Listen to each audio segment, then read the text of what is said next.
우리는 일상에서 양심이라고 하는 단어를 자주 사용합니다. 저 사람 양심이 있어? 없어? 양심에 털났어?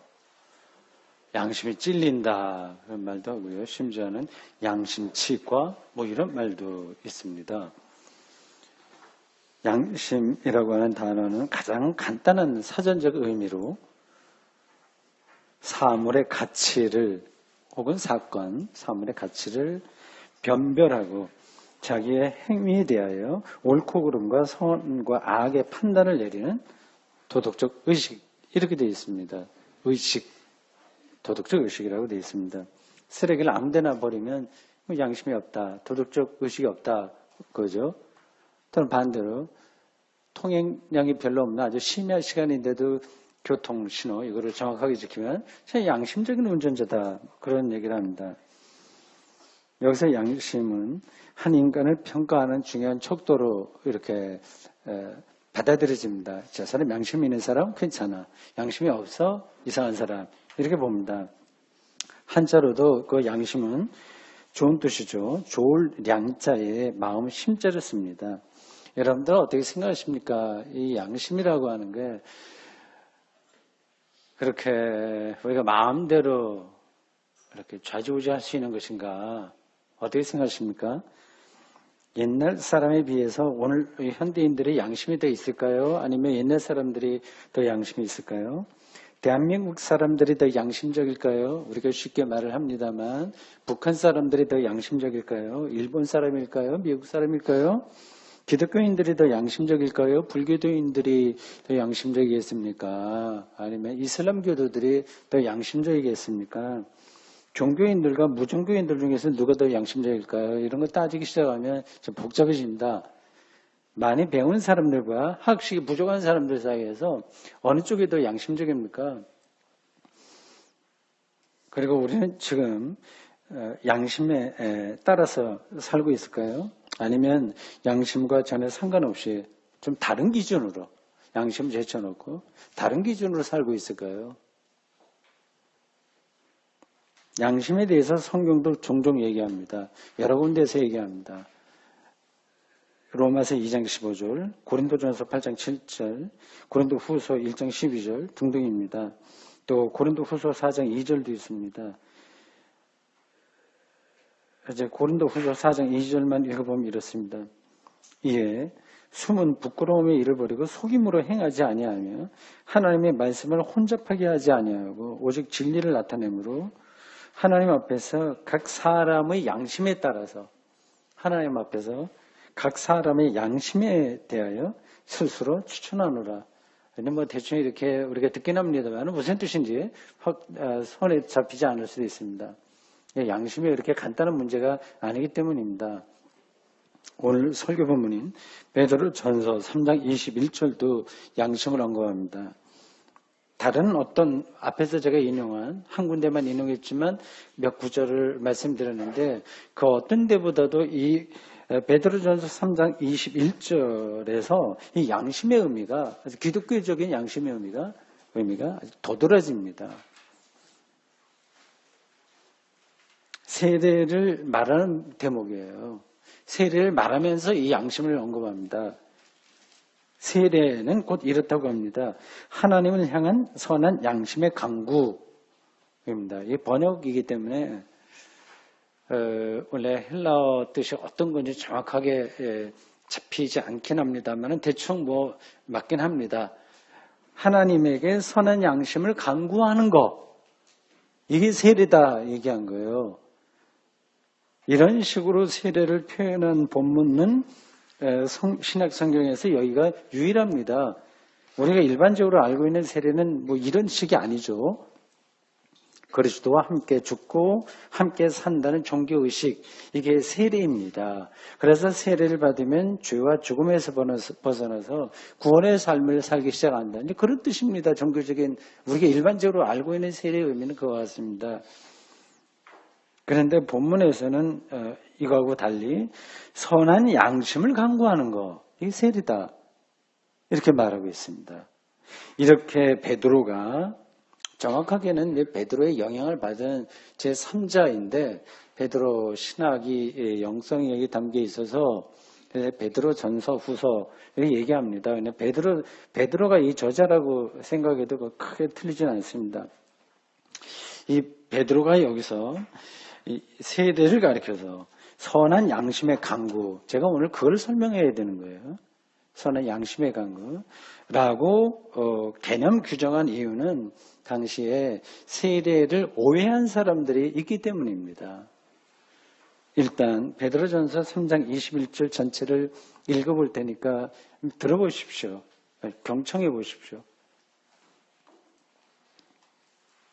물은 세례받을 때 물이죠. 앞구절에 따르면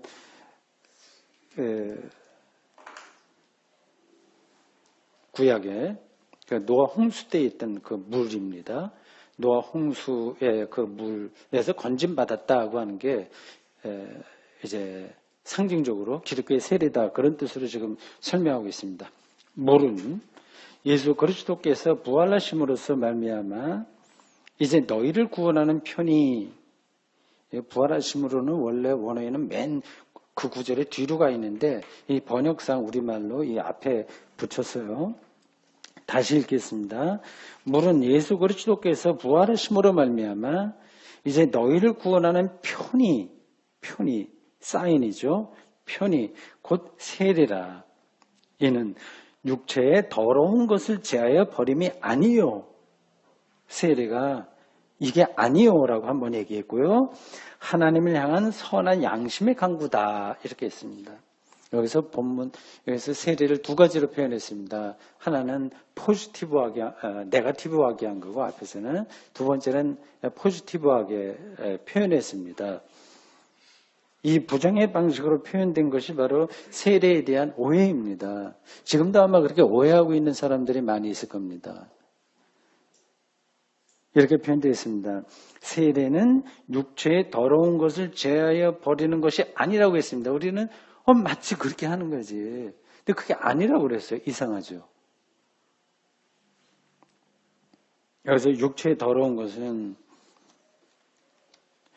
육체의 욕망을 가리킵니다. 가장 강렬한 욕망은 사람에게 먹는 것, 식욕, 그리고 성적인 것, 성욕, 그리고 사회적인 욕망, 보통 우리가 세 가지를 이야기합니다. 우리가 몸을 갖고 있기 때문에 이러한 욕망에서 벗어나지 못하는 거죠. 지금은트 프로이트는 인간 심리를 연구하면서 리비도 현상에 주목했습니다. 인간은 어릴 때부터 계속 리비도 현상을 보인다고 하는 겁니다. 성적인 경향성을 보인다고 하는 겁니다. 그래서 심지어 아버지를 정적으로 여기는 아들의 심리를 오디푸스 컴플렉스로 거론하기도 했습니다. 이 프로이트의 심리학이 완전 무결한 것은 아니지만 인간을 이해하는데 어느 정도 중요한 관점을 제시해주고 있는 건 분명합니다. 사회적인 욕망, 권력을 얻으려고 하는 거죠. 자기 마음대로 하고 싶기도 하고 존경받고 싶고 뭐 그런 것들 다 포함하는 겁니다. 권력을 얻기 위해서 불법을 자행하기도 하고요. 그렇게 얻은 권력을 이용해서 반사회적인 방식으로 재산을 증식시키기도 합니다. 인간의 욕망은 이성으로 제어할 수 없을 정도로 강렬하기 때문에 부도덕하게 나타납니다. 이러한 부도덕한 현상은 성서시대에도 나타났고 그 이전에도 나타났고 지금도 마찬가지고 이후의 인간에게도 똑같이 나타날 겁니다. 신약 성경 시대의 사람들은 기독교인들이죠. 초기 기독교인들은 마찬가지죠. 똑같이 그런 속에 살았는데 세례 받으면 이거 해결돼 이렇게 생각합니다. 한 거죠. 또 그렇게 하고 그래야지 뭔가 다른 거 아니냐 이렇게 생각하는 겁니다. 세례 받으면 이제 기독교인이 되면 구원의 확신을 얻으면 그럼 모든 것으로부터 해방되는 거야. 깨끗해지는 거야. 그렇게 해서 그렇게 살려고 노력을 많이 했습니다. 일종의 금욕주의 신앙입니다. 금욕주의 신앙이에요. 그 뿌리는 유대교의 한 종파입니다. 기독교가 이제 유대교의 여러 가지 영향을 받았는데 여러 가지가 아니라 거의 전폭적으로 영향을 받았죠. 구약 성경을 우리가 경전으로 사용하고 있다고 하는 점에서도 그게 확인됩니다. 그 중에서도 유대교의 에스네파에 속한 쿰난 공동체가 대표적입니다. 그들은 이 쿰난 공동체 들어보셨을 거예요. 이들은 세상과 담을 쌓았고 완전히 세상하고는 담을 쌓아요. 자기들끼리 따로 광야에 가서 어디 사해 부근에 어디 동굴이나 아니면 성체나 이런 데서 공동체 생활을 했습니다. 우리 교우들 중에서도 그렇게 공동체 생활하신 분들이 계셔요. 인간의 모든 욕망을 절제하고 기도와 묵상과 성경 읽기와 노동을 성실하게 수행하면서 살았습니다. 종교적으로 철저하게 그렇게 산 거죠. 엄격한 수도원 생활이라고 할 수 있습니다. 초기 기독교에도 이러한 영향을 이 영향이 이어졌습니다. 에스네파의 쿰난 공동체 말이죠. 예수님의 제자 중에서도 그런 사람이 그 출신이 있다고 말하기도 하고요. 세례 요한도 이러한 전통에 있는 사람으로 알려져 있습니다. 세례 요한 말이죠. 광야에서 외롭게 거처하면서 먹는 것도 뭐 석청, 꿀이 이제 벌이 바위에 만들어 놓은 꿀이나 겨우 먹으면서 철저하게 자기를 금욕적인 상태에서 살았습니다. 청렴결백한 삶을 사람들에게 선포했습니다. 그들의 제자들의 초기 기독교 안에 상당한 영향력을 행사했습니다. 그래서 세례라고 하는 종교의식이 기독교에 자리를 잡게 된 것은 이 세례 요한과 그 제자들의 영향입니다. 그들은 세례를 받으면 금욕적으로 살아야 되고 당연히 그렇게 될 것으로 기대했습니다. 그렇지 않으면 마음이 괴로우니까요. 베드로는 21절에서 이 세례를 통해서 육체적인 욕망이 없어지는 것이 아니라고 이야기했습니다. 그는 정확하게 보았습니다. 금욕주의 기독교인들이 아무리 노력해도 그런 욕망들은 잠시 움츠러들 뿐이지 완전히 없어지지가 않습니다. 그래서 하나님의 창조 능력과 관계되기 때문입니다. 식욕과 성욕과 사회적 욕망이 일시에 다 없어졌다고 생각해 보십시오. 완전히 천사처럼 되는 거겠습니다만 인류 역사는 끝나고 맙니다. 베드로의 이 말은 또 하나의 중요한 사실을 가리킵니다. 세례를 받았다고 해서 순식간에 삶이 변화되고 완성되는 게 아니라는 사실일 것입니다. 예수 믿기 전이나 후나 여러분 별로 안 달라졌죠. 그래서 저도 예수 믿는 사람들 저를 포함해서 그렇게 크게 기대하지 않습니다. 다 똑같아요. 사람이 달라질 것으로 기대하면 기대할수록 실망도 더 클 뿐입니다. 오해는 하지 마십시오. 기독교 신앙이 삶을 변화시키지 않는다고 하는 말이 아니라 세례만 받으면 교회만 다니면 기독교인 행사를 하면 아니면 일시적으로 한번 뜨거워졌다고 한다면 예수를 영접하고 그렇다고 해서 그게 기계적이고 주술적으로 우리 삶의 변화가 일어나지 않는다는 뜻입니다. 기독교가 말하는 구원은 순간적으로 완성되거나 불가역적으로 실현되는 게 아닙니다. 구원은 세례로 지금 표시로 되는 건데 같은 이야기예요. 이것은 오히려 과정이고 투쟁이고 역사적 사건입니다. 붓글씨 쓰는 사람이 한순간에 붓글씨를 잘 쓸 수 없는 것과 같습니다. 오랫동안의 구도 정진의 자세로 붓과 그 붓이 종이에 닿는 느낌과 글씨 형태가 미리 머릿속에 정리가 되고 내용도 일치가 되는 오랫동안의 수행을 통해서 붓글씨가 완성되지 않습니까? 그러한 예술 행위도 그런데 하나님을 믿는 사람들의 삶이야 오죽하겠습니까? 주술적으로 기계적으로 한순간에 우리 기독교인의 삶이 변화되는 게 아닙니다. 그래서 베드로는 편지를 쓰면서 오늘 여기 베드로전서 전체를 통괄해서 볼 때 기독교인의 실존을 가리켜서 나그네라고 했습니다. 나그네요. 1장 1절, 17절, 2장 11절입니다. 1장 17절이 이렇습니다. 외모로 보시지 않고 각 사람의 행위대로 심판하시는 이를 너희가 아버지라고 부른 즉 너희가 나그네로 있을 때를 두려움으로 지내라. 죽기 전까지 우리는 나그네인 거죠.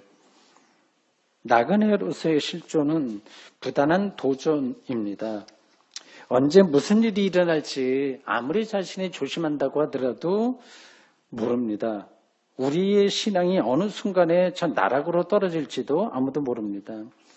그래서 베드로는 나그네로서의 실존을 살아가는 기독교인들에게 세례는 모든 부정한 것을 일시에 제거해버리는 그런 것이 아니라 하루하루 수행의 차원에서 하나님을 향해 선한 양심을 강구하는 것이다. 이렇게 말하고 있습니다. 지금도 그렇게 우리는 살아야 되는 거죠. 선의 양심이 완성되어 있는 게 아니라 부단히 하나님과의 관계 속에서 주어지는 것이기 때문에 그 하나님과의 관계가 소원해지는 순간에 선한 양심은 또 힘을 잃습니다. 여러분들은 왜 착하게 삶은 게 선의 양심이지 생각할 텐데 착하다고 하는 게 뭔지를 우리가 사실 모릅니다. 그리고 계속 변합니다. 선한 양심을 강구해라. 이렇게 베드로는 나그네로서의 실존을 살아가는 기독교인들에게 권고했습니다. 이 양심으로 번역된 헬라어는 슈네이데시스라고 합니다. 원래 신약성경에 헬라어로 기록되어 있어요. 슈네이데시스예요. 이 말은 함께라고 하는 전치사와 안다라고 하는 동사가 합성된 거예요. 라틴어 콘스치아티아 발음은 정확하지 않네요. 콘스치안티아도 같은 뜻입니다. 이제 이 라틴어에서 영어가 왔죠. 컨션스. 라틴어하고 영어는 같은 뿌리예요. 프랑스어도 이제 같은 뿌리고 그렇습니다. 루터는 이 슈네이데시스의 헬라어 양심으로 번역된 이거를 독일어 게비센이라고 번역했습니다. 게비센. 비센은 안다는 뜻이에요. 게는 함께라는 뜻이에요.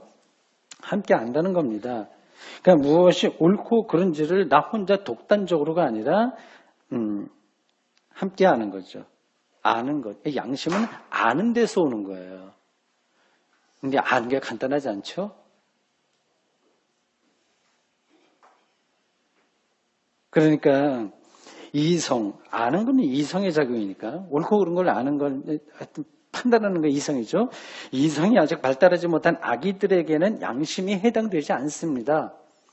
그리고 정신이 박약한 사람들에게도 양심은 해당되지 않습니다. 함께하는 겁니다. 독단이 아니라 공유하는 인식입니다. 근데 이 양심이라고 하는 게 선천적으로 주어지는 것인지 후천적으로 습득되는 것인지 그도 분명하지 않고요. 사람들에 따라서 양심도 다르게 나타납니다. 그래서 철학자들도 이 양심 문제를 굉장히 중요하게 다뤘습니다.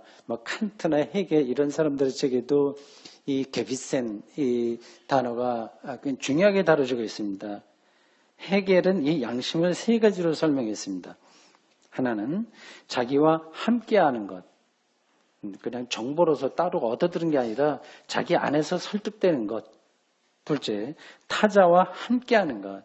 나만 아는 게 아니라 타자와 공유해야 되는 거죠. 그리고 세 번째는 절대자와 함께하는 것. 이게 신적인 차원이라고 할 수 있을 겁니다. 이런 점에서 본다면 양심은 선천적으로 저절로 주어지는 게 아니라 세상 사람들과 함께 살아가면서 습득되는 것이다. 이렇게 볼 수 있습니다.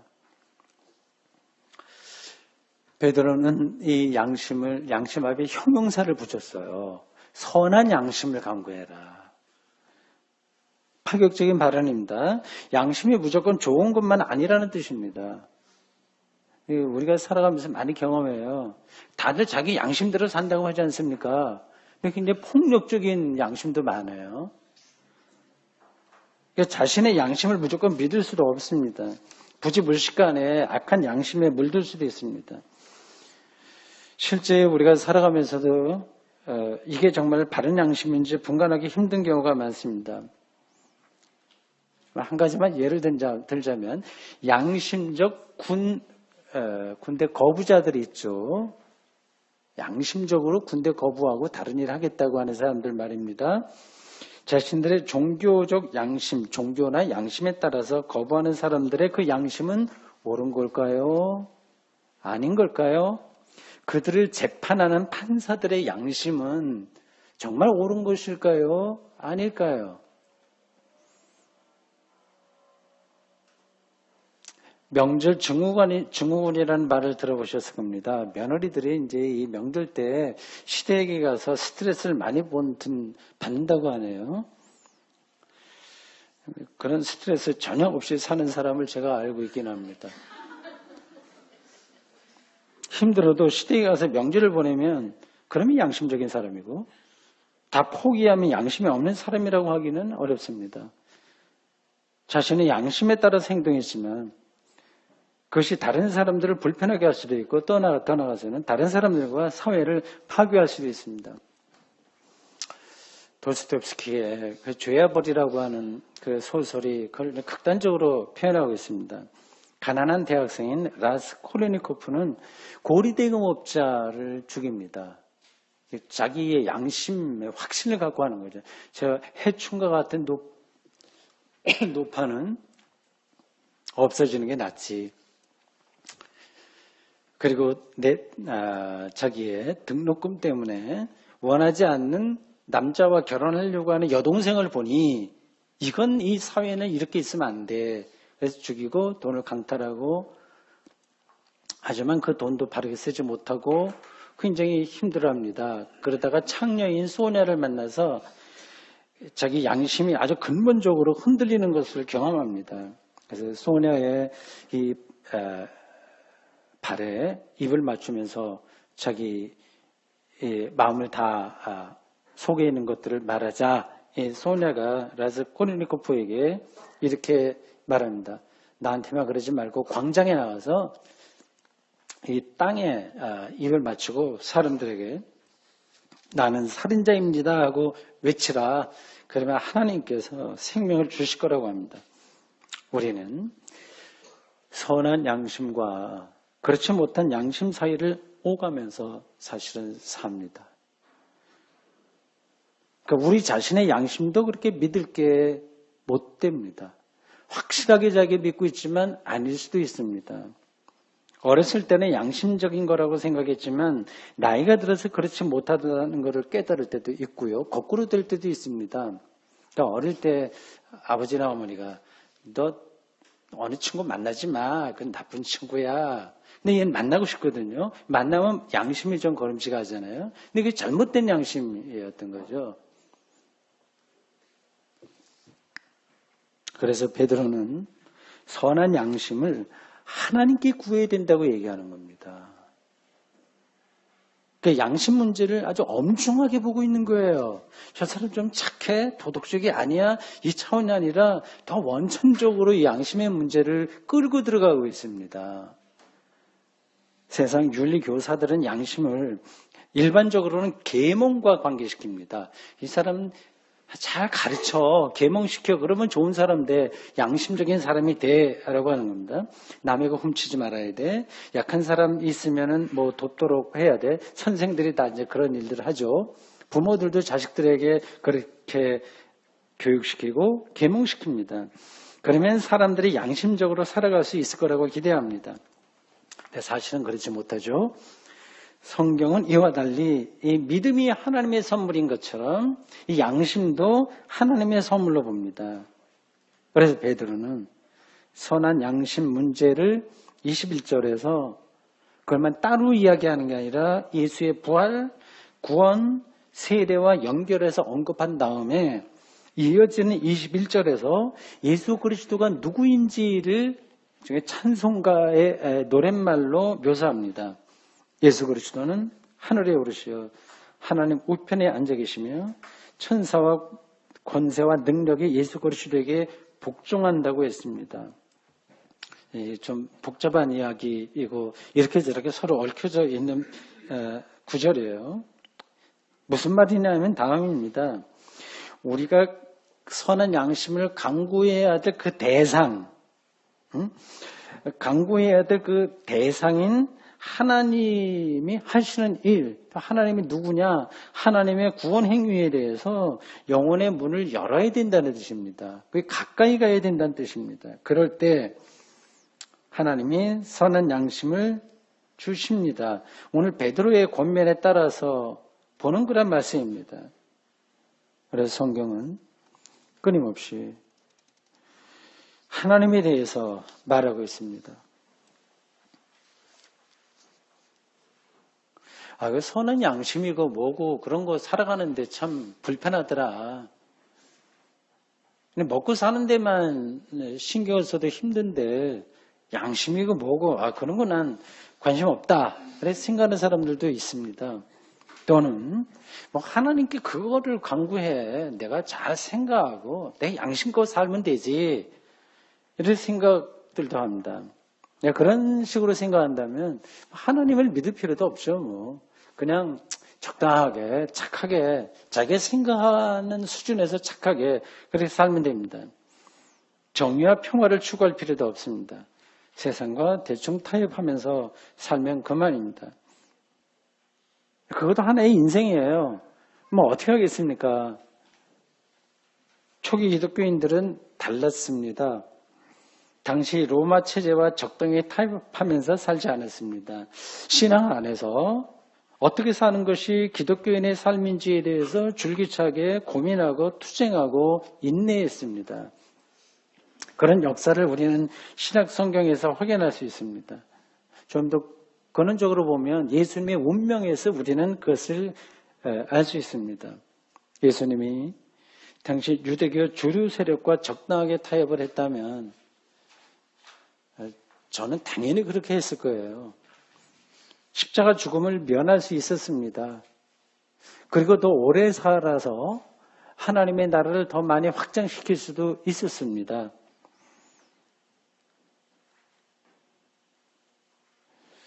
기독교 신앙을 바르게 지켜내기 위해서 무조건 세상을 거부해야 된다는 말씀이 아닙니다.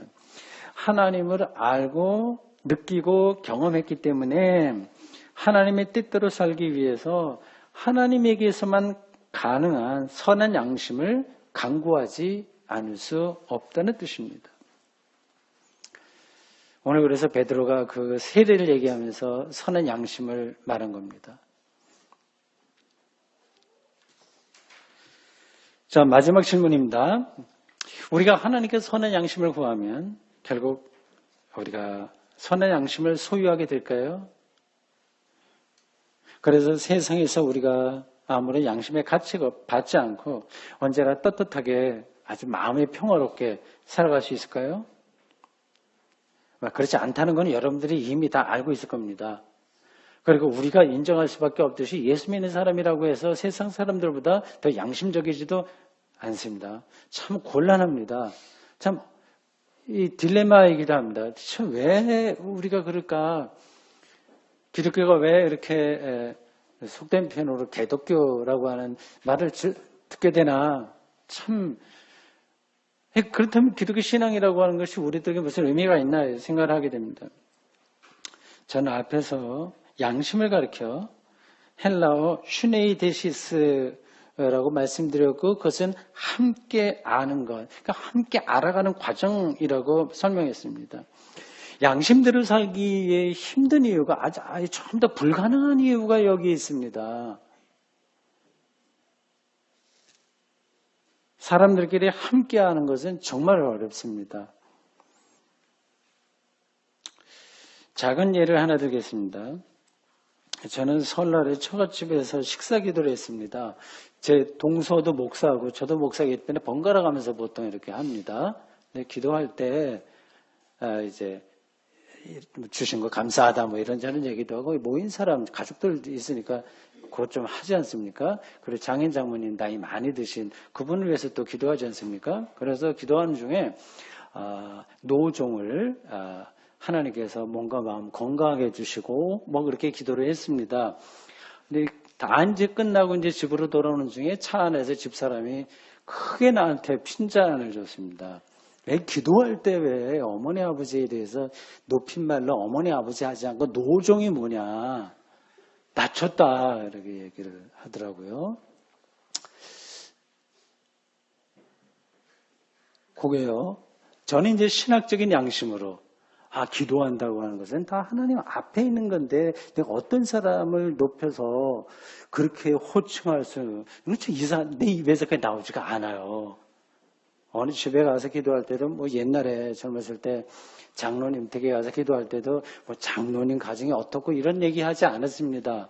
하나님의 종이다. 그 종 이 가정에 하나님의 은혜가 넘치길 바란다. 그렇게 했습니다. 그래서 그렇게 저는 자연스럽게 내 신학적인 양심으로 노종을 하나님께서 했는데 집사람은 가정윤리인가 뭐 하여튼 그런 차원에서 양심으로 잘못했다 얘기를 하는 겁니다. 저는 누가 잘했다 잘못했다를 얘기하는 게 아니라 함께 아는 거 이게 좀 불가능하다고 하는 겁니다. 아마 여러분들도 설날에 여러 가족들을 만났을 텐데 대화가 안 되는 경우도 좀 있었을 거예요. 이런 코드가 맞지 않을 때는 정말 답답한 거 아니겠습니까? 서로 자기 주장을 하게 됩니다. 우리는 죽을 때까지 모든 부분에서 일치되는 함께하기, 양심을 지키는 것, 여기에 도달하는 건 불가능합니다. 그걸 전제해야 됩니다. 사랑하는 성도 여러분, 요즘 양심이 무뎌진 시대라고 한탄하는 사람들이 많이 있습니다. 자신들의 양심이 더 옳다고 강변하기도 합니다. 연봉을 받아야 될 노동자들과 그들에게 연봉을 지급해야 될 자영업자나 기업가들의 양심이 충돌합니다. 무엇이 더 옳은지 아닌지를 판단하기도 쉽지가 않습니다. 저도 여러분들에게 어떤 것이 선한 양심이라고 단정적으로 말씀드릴 수 없습니다. 일상에서 부딪히는 문제들은 여러분들이 결정해야 됩니다.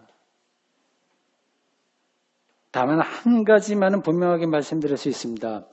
선한 양심은 하나님에게 속한 것이니까 하나님께 선한 양심을 강구하면서 살아가십시오. 이를 위해서 여러분들은 하나님에게 매일 가까이 가야 됩니다. 기도하겠습니다. 주님, 오늘 저희들 아주 오래전 베드로를 통해서 주신 말씀을 읽었습니다. 하나님을 향한 선의 양심을 강구하는 것, 이것이 바로 기독교인의 출발이라고, 그것이 바로 세례라고 가르쳐주고 있습니다. 예수 믿는다고 하는 것이 한꺼번에 모든 것을 다 받거나 완전히 변화되거나 하는 게 아니라 나그네처럼 매 순간순간 선한 양심이 무엇인지를 고민하면서 하나님에게 간구하는 삶이라는 사실을 다시 한번 우리가 기억합니다. 우리에게 이러한 신앙의 길을 온전히 갈 수 있도록 붙들어 주십시오. 예수님의 이름으로 기도합니다. 아멘.